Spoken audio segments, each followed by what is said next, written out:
سود کے حوالے سے ظاہر ہے بہت طویل ایک اس کی تاریخ ہے کہ اس کو ختم ہونا چاہیے ملک پاکستان سے. لیکن اب ڈاکٹر صاحب ایک اور مسئلے کا سامنا ہے قوم پاکستان کو. ایپس آ گئی ہیں موبائل کے اندر, وہ دعویٰ کر رہی ہیں کہ آپ لوگ ہم سے قرض لے لیں. اچھا, قرض کی وہ دے رہے ہیں تعداد یا مقدار کہہ لیجیے 10,000 سے 50,000 تک کم و بیش. اب نوجوانوں کے پاس ڈاکٹر صاحب موبائل ہے, لوگوں کے پاس موبائل ہے, اور قوم ضرورت مند ہے, تو بڑی آسانی سے آپ بس بھیجتے ہیں ایک اپنی اپلیکیشن یا درخواست, تو آپ کو قرض مل جاتا ہے. قرض لوگ لے لیتے ہیں جانے بغیر کہ اس کے معاملات کیا ہیں. وہ بظاہر دعوے بڑے اچھے کر رہے ہوتے ہیں کہ جی اتنی ڈیوریشن کے لیے قرض دے رہے ہیں, لیکن ہڈن ان کی جو شرائط ہیں, جو معاملات ہیں, وہ بہت خوفناک ہیں. میں نے کچھ لوگوں کی ڈاکٹر صاحب وہ سٹوریز پڑھ رکھی ہیں کہ ہمارے ساتھ کیا ہوا. وہ کہتے ہیں کہ ایک تو جو ہی آپ قرض لے لیتے ہیں, آپ کے موبائل میں جتنے کنٹیکٹس ہیں وہ سارے ان کے پاس چلے جاتے ہیں. پھر ان کی معاملات اس طرح نہیں ہوتے کہ 1 ماہ کے بعد واپس کرنا, وہ 1 ہفتے کے بعد شروع کر دیتے ہیں کال کرنی آپ کو. اور جوں وقت گزرتا جاتا ہے سود در سود کے ایک ایسے چکر میں پھنساتے جاتے ہیں. اب یہ جو ہمارے پاس ڈاکٹر صاحب ایک راولپنڈی کے مسعود صاحب ہیں, ان کی کہانی ہے. وہ کہتے ہیں کہ کرتے کرتے چند ماہ میں جو میں نے 10,000 کے قریب یا کوئی تھوڑا بہت قرض لیا تھا وہ 3 لاکھ بن گیا. 3 لاکھ قرض. اب اس پہ دھمکیاں دی جا رہی ہیں, بلیک میل کیا جا رہا ہے, اور ایک ایسی اجیرن زندگی اس کی کر دی. بالآخر بیچارہ تاب نہ لا کر, بیوی سے اس کی ریکارڈنگ بھی آئی ہے فون پہ جو ہوئی, وہ کہتا تھا کہ میں آپ کو کہتا تھا نا کہ ہم گھر بیچ دیں اور قرضہ اتار دیں, اب بچے ہیں, یہ مسئلہ ہے, اب ان کو دھمکیاں مل رہی ہیں. بالآخر ڈاکٹر صاحب وہ پھندے سے جھول گیا اور جان سے چلا گیا. اور مجھے نہیں سمجھ آتی ڈاکٹر صاحب کہ سرکار کہاں ہے. یہ ایپس یہیں سے آپریٹ ہو رہی ہیں, دھمکیاں یہیں سے دی جا رہی ہیں, لوگ سودی معاملے میں یہیں سے پھنسائے جا رہے ہیں. تو یہ صورتحال ہے ڈاکٹر صاحب. ایک جان تو بہرحال اب چلی گئی ہے, اور کئی اس کیفیت میں لوگ ضرور ہوں گے. دیکھیں, اس معاملے کے کئی پہلو ہیں, اور سب سے اہم پہلو تو وہی ہے جس کی طرف آپ نے اشارہ کیا کہ سرکار کی طرح. دیکھیں, جب اس طرح کی ایپس یا اس طرح کے جو بھی فراڈیے یا دھوکے باز کوئی بھی آپریٹ کر رہے ہوتے ہیں, کسی بھی طریقے سے وہ سافٹ ویئر کے اپلیکیشن کے ذریعے سے آ رہے ہوں یا معاشرے کے اندر مختلف طریقوں سے, مثلا دیکھیں نا, یہ جو انسانی سمگلنگ کا دھندا ہے, تو وہ ادھر پاکستان میں بیٹھے ہوئے لوگ کر رہے ہیں. بالکل نیٹ ورک ہے ان کا, پوری نیٹ ورکنگ ہے, اور وہ کر رہے ہیں. اور حکومت ان کو, جب ہم دیکھتے ہیں کہ وہ اتنی بڑے پیمانے پر پاکستانی جو ہے وہ ڈوبے ہیں اور اٹلی جاتے ہوئے, تو اس کے بعد ایک دفعہ شور مچا ہے, اور پھر کچھ عرصے کے بعد پھر معاملات اسی طرح سے ہو جائیں گے. اور اسی طرح سے کتنے دھوکے باز اس پاکستان کے اندر قوم کو لوٹنے والے چل رہے ہیں. تو بنیادی طور پر تو جو قومی ادارے ہیں اور قانون نافذ کرنے والے ادارے ہیں, ان کو حرکت میں آنا چاہیے. اور اس طرح کی اسلامی جمہوریہ پاکستان ہے جہاں پہ 1973 کے آئین کے اندر یہ بات شامل ہے کہ یہ سود یہاں پہ ختم کیا جائے گا, اور پھر اس طرح کے جو سودی کاروبار ہیں, خاص طور پہ جو لوگوں کو لوٹنے والے ہیں, اس کا تو کوئی اجازت نہیں دی جا سکتی کہ آپ ان کو ہڈن شرائط کے ساتھ جو ظاہر بتا بھی نہیں رہے, اور سادہ لوگوں کو پھنسا کے 10-10 20-20 ہزار کے لیے, تو پھر اس کے بعد ان کے جان تک جو چلی جائے اور اس طرح کے معاملات ہو جائیں.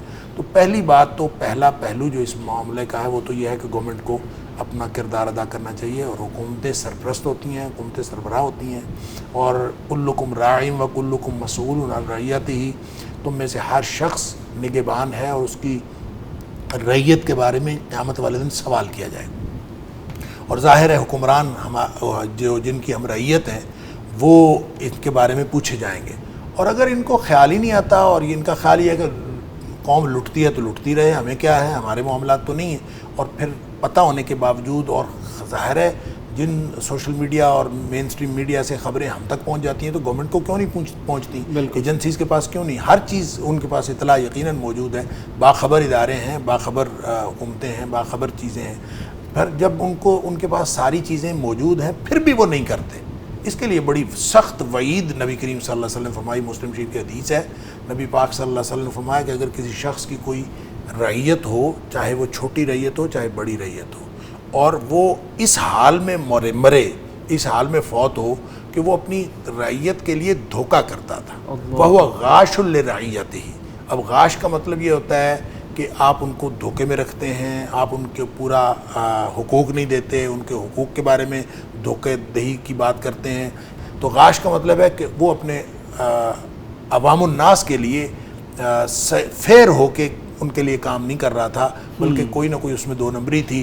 ایسی کوئی صورت ہوگی تو نبی کریم صلی اللہ علیہ وسلم الا حرم اللہ علیہ الجنہ, اللہ تعالیٰ نے اس کے لیے جنت حرام کر رکھی. اللہ اکبر, کتنی سخت وعید, اتنی سخت وعید ہے. تو اس لیے میں یہ سمجھتا ہوں کہ یہ اصل چیز تو یہ ہے کہ حکمرانوں کو اس کا ادراک ہونا چاہیے, اپنی ذمہ داریاں پوری کرنی چاہیے. دوسرا جو پہلو ہے اس کا وہ شرعی ہے, اور عوام الناس کو بھی اس بات کا ادراک ہونا چاہیے سود کہ کا جو پہلو ہے, سود کا جو پہلو ہے یہ بہت خوفناک ہے. نبی کریم صلی اللہ علیہ وسلم نے اس کے بارے میں اتنی آگاہی عطا فرمائی ہے کہ سود حرام ہے, اللہ اور اس کے رسول صلی اللہ علیہ وسلم کے خلاف جنگ ہے, یہ ساری باتیں اپنی جگہ. تو دیکھیں عوام الناس کی سطح پر اویئرنیس دینے کے لیے اس سے بڑی بات کیا ہو سکتی ہے کہ یہ 10-10 ہزار کے لیے ہم مرنا شروع ہو جاتے ہیں.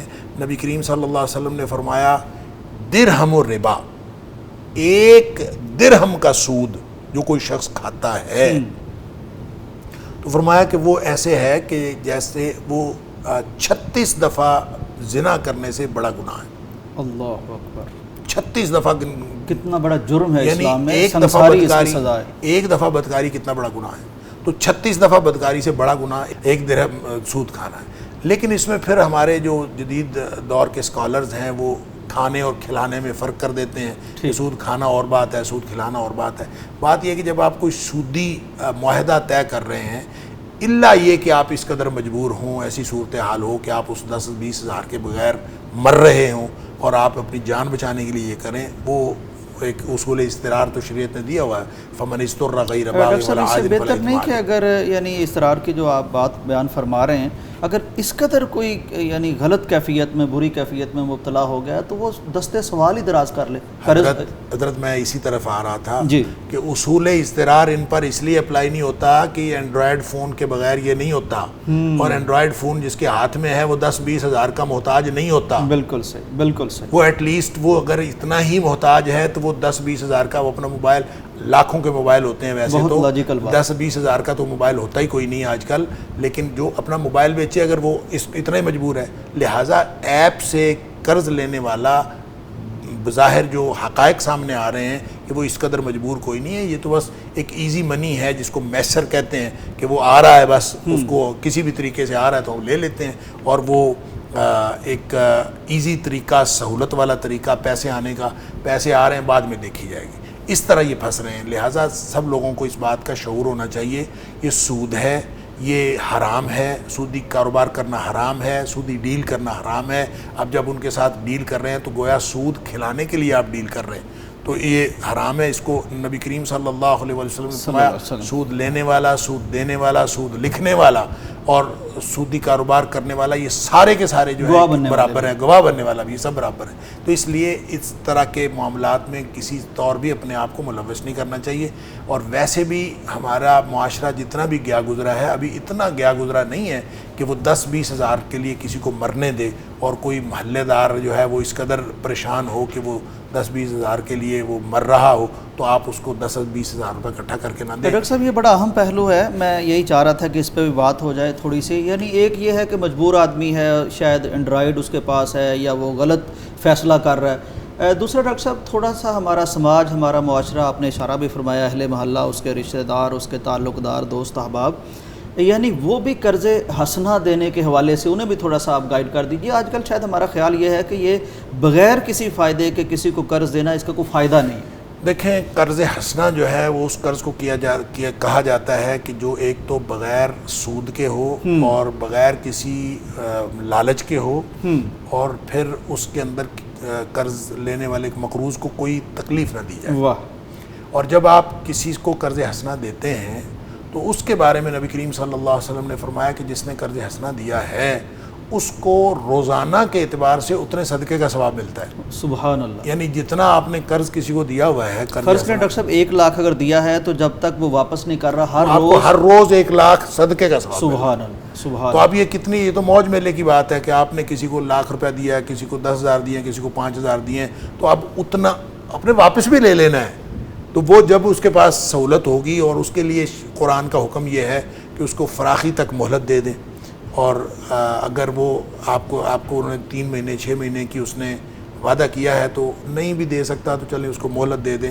اور ویسے اگر آپ کو اللہ تعالیٰ نے اتنا پیسہ دیا ہے کہ آپ معاف کر سکتے ہیں تو معاف کر دیں, تو ویسے ہی بہتر ہے. تو اگر آپ نہیں بھی معاف کرتے تو اس کو کم از کم مہلت تو دیتے رہیں. تو لہٰذا آپ جتنا عرصہ تک اس کو مہلت دیتے ہیں آپ کا قرض جو ہے وہ اس کے پاس رہتا ہے, آپ کی رقم اس کے پاس رہتی ہے, تو روزانہ کے اعتبار سے آپ کو تو نیکیاں مل رہی ہیں اور اجر مل رہا ہے.